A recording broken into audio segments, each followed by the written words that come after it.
What is up, everybody? My name is Verdict, and thank you so much for stopping by, ladies and gents. I appreciate, as always, everything that you do for this channel. And today I'm bringing out a very fast yet in-depth Paladin guide on how to get the ropes of this class and really start doing it properly. One of the things, personally, which has been annoying is to see how confined the Paladin playstyle in some players' eyes is. In reality, you shouldn't be doing that. Now, not to waste your time, let's just say a couple of things. First, about me. Who am I and why am I making a guide? Currently, I believe I'm in top 13 paladins in the world. For whatever that's worth, personally, it means nothing to me because I am a tank. I don't compete on DPS. Gimping my own raid for the sakes of me feeling devoid of my soul with an inferiority complex, not really my vibe. I lead team, we clear fast, and yeah, the speed is what we care of. So this is something that you should probably also adopt as a tank. To be completely fair with you, just, you know, be selfless about this. You getting 100 DPS on top when you can get a caster or another melee or a hunter that can do 500 DPS on top, it's basically what you should be looking after. So in reality, this is going to be more of a Heat 3 Paladin guide. You shouldn't be really treating this as a definitive for all types of modes. I'll be going into the entirety of my gear here, everything that we're having. We're going to go into the runes, the entire thing. So first, before we talk about the Paladin in general, let's talk about the two specializations which you need to be having.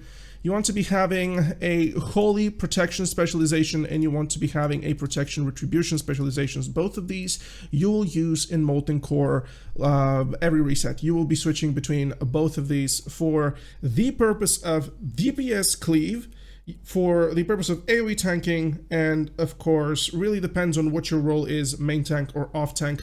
To be completely fair with you, if you can embrace the call of being a paladin that off tanks the ads, nobody does it better than you, especially on Gar. You know, there are some fights where you can tank boss and ads. The paladin 6 set piece is absolutely busted for threat.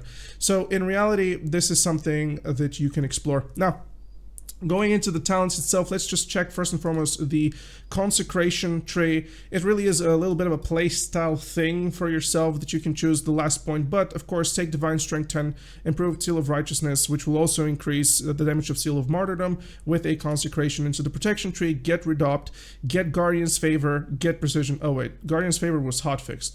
But where else are you going to put that anyways? I mean, to be fair with you, it truly doesn't matter. You're going to have somebody with improved blessings.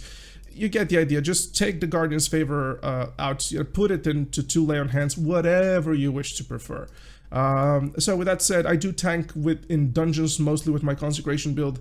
Sometimes I use Guardian's Favor for the Blessings of Freedom, but nonetheless, this is how your tree needs to look like when we come to the consecration spec. We don't put anything in Retribution because it's completely useless for the purpose of consecration.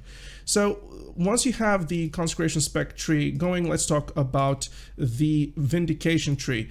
Into the protection part, we will be going a little bit more squishier with 2 points less in Reckoning, 3 points less in Toughness. We're not going to go in Guardian's Favor. We're not picking Blessings of Kings. Nothing else but this. The entirety of this idea here, of this specialization, is to introduce threat to our spec, which is going to become so unbelievably strong that there is nothing else that you would need besides that. We're going to be taking Blessings of Might, the Deflection, which is also avoidance, a little bit, how can I say, it makes up for the tankiness lost from the protection talents that we'll be taking under here. And of course, Conviction with Vindication, which has been reworked to give you 15% attack power upon the proc, and Pursuit of Justice for movement speed. This is what I use in Molten Core. I believe I only switch, really depends on what types of tanks we have, but I'm only switching for right now for Madridomo because I just AoE tanked the entire pack. We will probably be using Consecration, again, this very same specialization, for maybe some very cheeky guard tanking. We'll see. I have a couple of ideas. We'll see if that's going to get us into top 10 fastest clears in phase 4 of Heat 3. But nonetheless, these are the specializations that you need to have. Now let's talk about runes first before we get into the gear. The first rune which I really want to talk about is Improved Sanctity Aura. If you have another Paladin, Protection Paladin in your raid, let's just say you have an off-tank, main tank Paladins, both of you, Improved Sanctuary should be used on one, while the other, whoever that Paladin is, specifically, preferably the off-tank Paladin, because they can use Consecration for AoE tanking, should be having Wrath, just a little bit of synergy between both Paladins. You will always be using Aegis onto your chest piece. Divine Storm, useless. Hallowed Ground, it's not, those runes aren't for you. For your waist, Malleable Protection will be 95% of the times at what you use. Sheath of Light can have some uses on very specific and 24/7 AoE fights, like places where Consecration stays on the ground all the time, and it's not literally 3 ads. Perhaps you can make this work if there are like 4 or 5 past. Yeah, but you get the idea. Probably you will never be using Sheet of Light, consciously making that choice. So Malleable Protection is insane. Malleable Protection with the 4 attack power for every point of defense past 300, uncapped, by the way, at least to my knowledge it is. It is absolutely insane. Every time you use your Holy Shield, you're going to be getting Defender's Resolve. I get 672 attack power and 336 spell power. It's insane. Malleable Protection is 95% of the times what you will be using. Sheath of Light, it's fine, but Consecration unfortunately lacks that oomph right now. So Malleable Protection will be what you'll be using all the time. For your legs, Inspirational Exemplar, main tank or off tank, really depends on who's picking this. It has some very nice usage for Magmadar, very nice usage for Onyxia. In the future Nefarian fight, you get the idea. Avenging Shield will be something that you'll be using. If you need a very cheeky aura mastery, that's going to increase your fire resistance, is going to increase your retribution aura. Aura mastery has some use even for protection paladins. The rebuke talent, I've played it only once so far, just so I can kick an ad, because we were one short. Personally, I don't like using rebuke against Avenger Shield. You get the idea. Avenger Shield is just such a crazy thing. Onto the feat runes, Sacred Shield, the Art of War, or Guarded by Light. Always the Art of War, never pick Sacred Shield. In terms of Guarded by Light, I found that Guarded by Light is super nice for specifically Azurgus, because sometimes you will get very fast, and Guarded by Light really saves that fight. Now, for wrist, you're always going to take Hammer of the Righteousness. Probably in the future fights, specifically Valstress, will be taking Hammer of Wrath for there specifically, but that aside, for now, 100% of the times, Hammer of Righteous. So for your hands, you'll be taking Hand of Reckoning 99.9% of the times, unless you're off-tanking just for the sakes of not having a conflict of threat. Perhaps you can use Crusader Strike. You're going to use it like once every 20 seconds because you will have a lot of cooldowns to press. You don't have that much downtime. In reality, I have used Crusader Strike only once, and that was on Kazakh, just so I don't out-thread the warrior. Yeah, so there you go. In terms of your finger weapon specializations, it really depends if you're a dwarf or a human. I use defense specialization, which you should be using as well, and the holy specialization. Right now, humans, because of the holy specializations, we're really pulling out ahead, to be completely fair.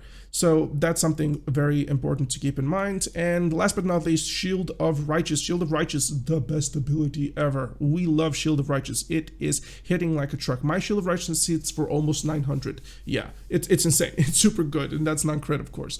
Taking a Paladin in the group, you get the idea. It is going to increase that damage a lot. Now let's talk about stats and itemization. Of course, we'll be looking into getting the melee hit cap as fast as possible.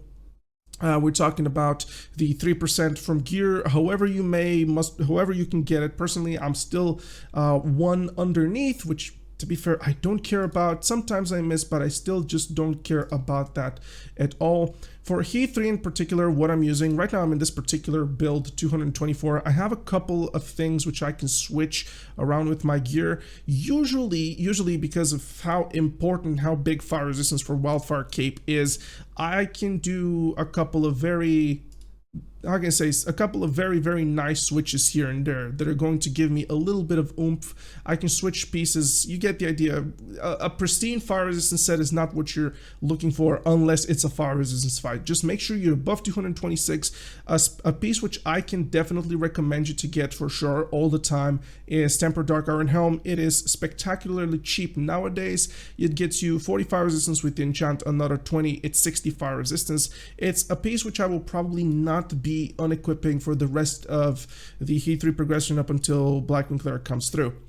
For the Medallion of Steadfast Might, which I'm using right now, the medallions from DFC, they're really good.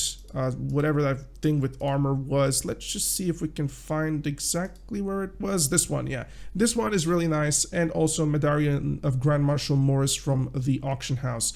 Stockade Pauldrons up until you can get Lawbringers or whatever. Stockade Pauldrons are generally the best stamina and defense trade-off. A little bit less onto the armor, but you get the idea.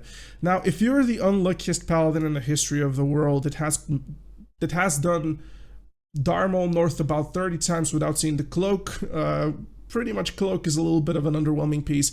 You can get the shifting cloak, which is the best threat cloak right now in the game from leatherworking. Let me just show you this. Yes, masterwork shifting cloak, 8 defense, 8 stamina, 17 agility. It truly is the best threat cloak in the game. But I've noticed that in particular in phase 1, I like armor. So this is the only reason for which I'm keeping the Phantasmal Cloak from Jandis Barav. I just like it. Yeah, I know, and I'm no longer doing Darmol North. So yeah, bite me. Talking about the chest piece, you will be wanting one chest piece. Deathbone chestplate. Nothing else. Deathbone chestplate is the best chest piece in phase 4, even compared to tier 1. Especially in heat 3, you will be using Deathbone chestplate, with the other pieces being the 6 out of 8, and of course taking the Tempered Dark Iron Helm as your main. It's going to be a very, very, very good set.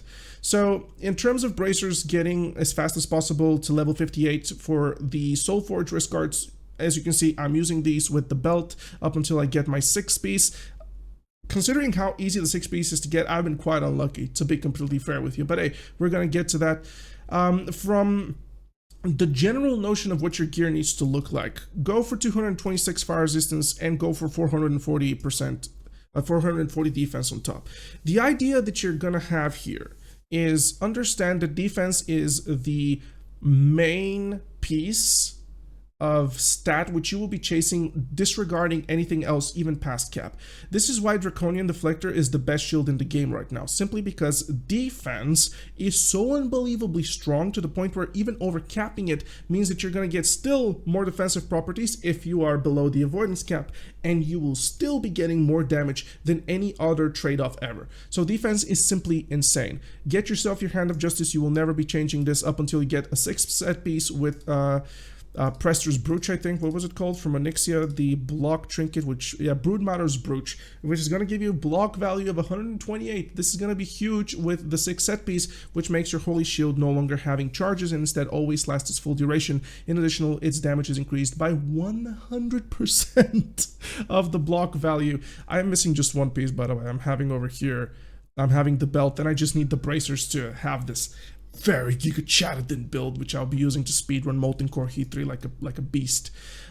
So yeah, guys, in terms of getting your gear optimized, just chase 440 defense. Make sure you have some health on you. Don't go over the top. If you're looking for a best in slot list, there is none. Tanks change gear. Get it through your tick skull. We change gear all the time. It's what makes us a good tank. Oh my goodness. With that said, guys, I hope you enjoyed. This is literally just an explanatory guide on how to get your Paladin up and running. I hope you enjoyed. Like, subscribe. I'll be making plenty of Season of Discovery content in the future. And yeah, I'll see you soon. Bye-bye.